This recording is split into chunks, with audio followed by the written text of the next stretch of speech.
তাহলে বাবা এবার মায়া রচনা করছেন। আমাকে এটা আটকাতেই হবে।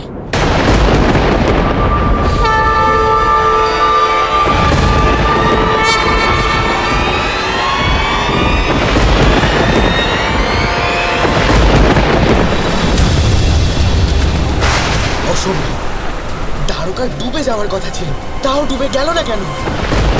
কে বাঁচালো দ্বারকাকে? দ্বারকাকে রাধা বাঁচিয়েছে শাম্ব। এই দ্বারকা হলো আমার রাধার স্বপ্ন, আর যতক্ষণ রাধা দ্বারকাতে আছে এই দ্বারকা কিভাবে ডুবতে পারে?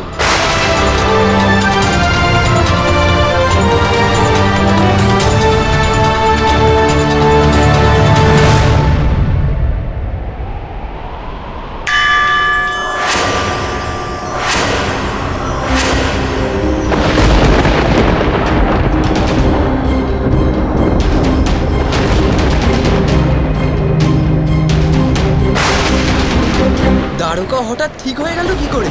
এ কেমন চমৎকার!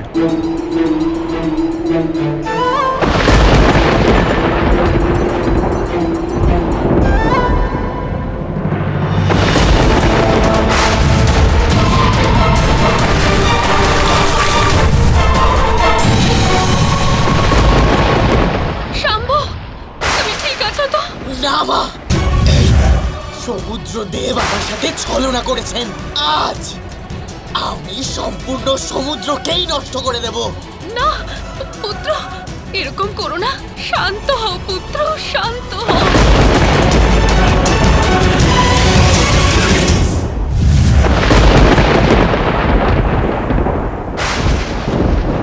না মা, আজ আমাকে আটকাবেন না। আমি কিভাবে হারতে পারি? আমার কাছে সংসারের সমস্ত শক্তি আছে। তাহলে এমন কোন শক্তি আছে যা আমার আর আমার মায়ের শক্তিকে পরাজিত করে? আমি দেখেছিলাম মা যে দ্বারকা অর্ধেক ডুবে গেছিল। তাহলে দ্বারকাকে বাঁচালো কে? কিছু তো এমন একটা শক্তি আছে যা আমি অবহেলা করছি। কিছু একটা ভুলে যাচ্ছি, আমি কিছু একটা দেখতে পাচ্ছি না।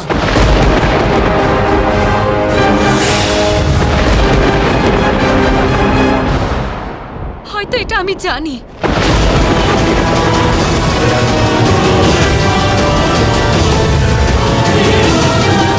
অর্থাৎ কে আটকালো এই বিনাশ? মণি, সামন্তক মণি।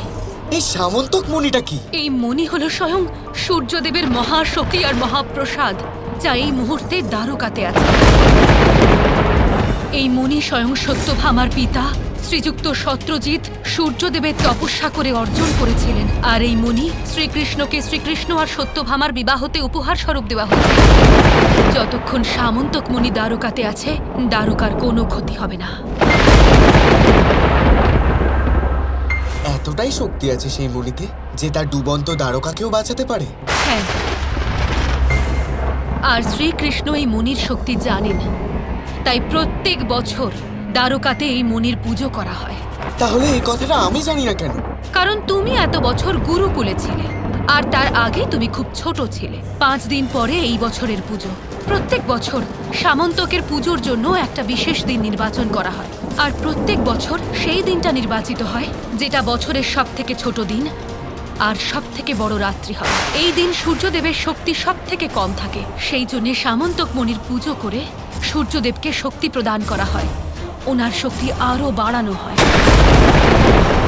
তাহলে সকল সমস্যার মূল হলো এই সামন্তক মণি। কিন্তু আমি পিছু উঠতে পারবো না।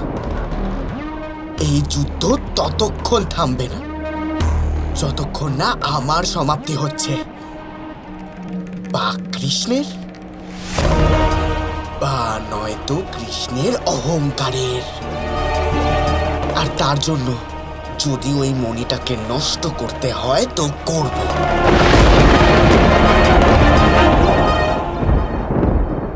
ক্ষমা করে দিও কৃষ্ণ, আমি এখান থেকে যাওয়ার কথা ভেবেছিলাম, আর তাই কত বড় বিপদ ঘনিয়ে এলো। গুরুত্বপূর্ণ বিষয় এটাই যে তুমি ফিরে এসেছো রাধা। আর আমি না ফিরে আসলে? তোমার মনে তো আমি আছি কৃষ্ণ, তাহলেও তো তুমি দ্বারকাকে বাঁচাতে পারতে। রাধা কৃষ্ণের প্রতি রোমকূপে আছে রাধা, শুধুমাত্র মনে নয়। হয়তো আমি বাঁচাতেও পারতাম, কিন্তু এই সংসারকে রাধার গুরুত্বটা বোঝানো প্রয়োজন ছিল। শাম্ব তো নিজের দুষ্কর্ম দ্বারা দ্বারকাকে পতনের দিকে নিয়ে যেতে চাইছে রাধা, কিন্তু তুমি হলে দ্বারকার ভিত। এই দ্বারকা ছিল তোমার স্বপ্ন। তোমাকে ছাড়া এই দ্বারকার না কোনো অস্তিত্ব রয়েছে, না কোনো সম্মান।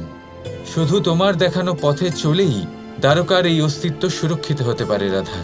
সংসারকে আমি দেখাতে চেয়েছিলাম যে তোমার গুরুত্ব কতটা। যে স্থানে রাধার মতো পবিত্র আত্মাকে সম্মান করা হয় না, যে স্থানে প্রেমকে সম্মান করা হয় না, সেখানে প্রলয় তো আসবেই। এই সংসারকে আমি দেখাতে চাইছিলাম কেন রাধার নাম সর্বদা কৃষ্ণের পূর্বে নেওয়া হয়।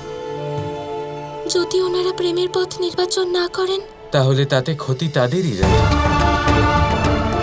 আমাদের কর্ম তো শুধু এটাই যে আমরা চেষ্টা করতে পারি। জানো কৃষ্ণ, আমার এখান থেকে চলে যাওয়ার সময় অসম্ভব কষ্ট হচ্ছিল, আর এখন যখন আমি কৃষ্ণের সাথে আছি তখন আমি কত সন্তুষ্ট। আমি এটা বুঝে গেছি, কৃষ্ণকে ছাড়া এই জীবন অর্থহীন। রাধা, প্রত্যেক কালো মেঘের আড়ালে এক উজ্জ্বল কিরণ লুকিয়ে থাকে। আর এই প্রলয়ের পরে রাধার মনে এমন এক প্রেম জেগেছে, মনেই হচ্ছে না যে বিরহ হয়েছিল। কি বল?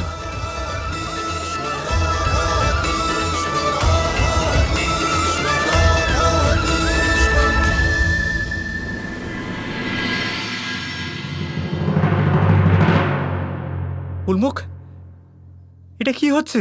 কোথায় যাচ্ছেন এরা? বাবা এ যাবৎকালের সব থেকে বড় সভা আয়োজন করেছেন। মনে হচ্ছে কারণটা হলো দ্বারকাতে ঘটে যাওয়া প্রলয়। কিন্তু উলমুখ, এই প্রলয়টা এলো কি করে? সেই প্রশ্ন তো সবার মনে জাগছে ভ্রাতা নিষাদ। দ্বারকা হলো এই সংসারের সব থেকে সুরক্ষিত স্থান, সেখানে এই প্রলয় কিভাবে আসতে পারে? হ্যাঁ, চলো যাই, গিয়ে দেখা যাক।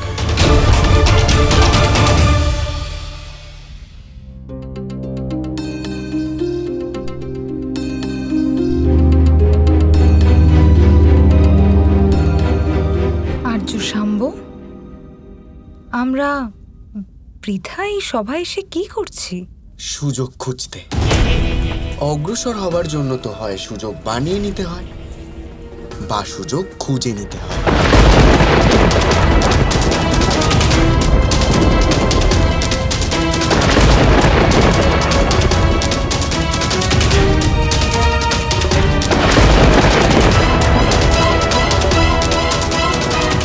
প্রলয়তে একসাথে, আর প্রলয়ের পরেও একসাথে।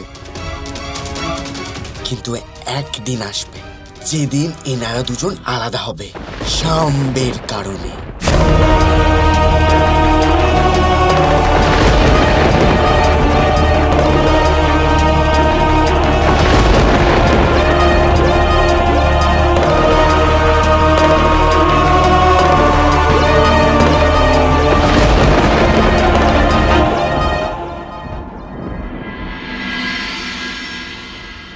দ্বারকাবাসীগণ, আপনাদের সবাইকে এখানে ডাকা হয়েছে যাতে এই জল এবং প্রলয়ের ব্যাপারে কথা বলা যেতে পারে, কারণ এটাই হলো কানাইয়ের নীতি এবং ইচ্ছা। কানাইয়ের বক্তব্য হলো যে রাজা হলেন প্রজার জন্য। সে কারণে কিছু বিশেষ এবং গুরুত্বপূর্ণ বিষয় আলোচনা শুধুমাত্র রাজপরিবারের মধ্যেই থাকা উচিত নয়, বরং প্রজাদেরও তাতে অংশ নেওয়া উচিত। আমরা তো এটা বুঝতে পারছি না হলধর, যে দ্বারকাতে এরকম হলো কি করে? কিভাবে এলো প্রলয়? আমার প্রিয় প্রজাগণ, আমাদের আলোচনার বিষয় এখানে নিয়তি নয়, বিষয়টা এখানে শুধুমাত্র নীতি। কারণ আজ এখানে কোনো আপনজন ছলের নীতি প্রয়োগ করেছে, নিজের সমস্ত শক্তি প্রয়োগ করে নিজের সমস্ত রাজ্যকে ডুবিয়ে দেবার চেষ্টা করেছে। আর সে যেই হোক না কেন, তাকে তার অপরাধের শাস্তি অর্থাৎ মৃত্যুদণ্ড দেওয়া উচিত।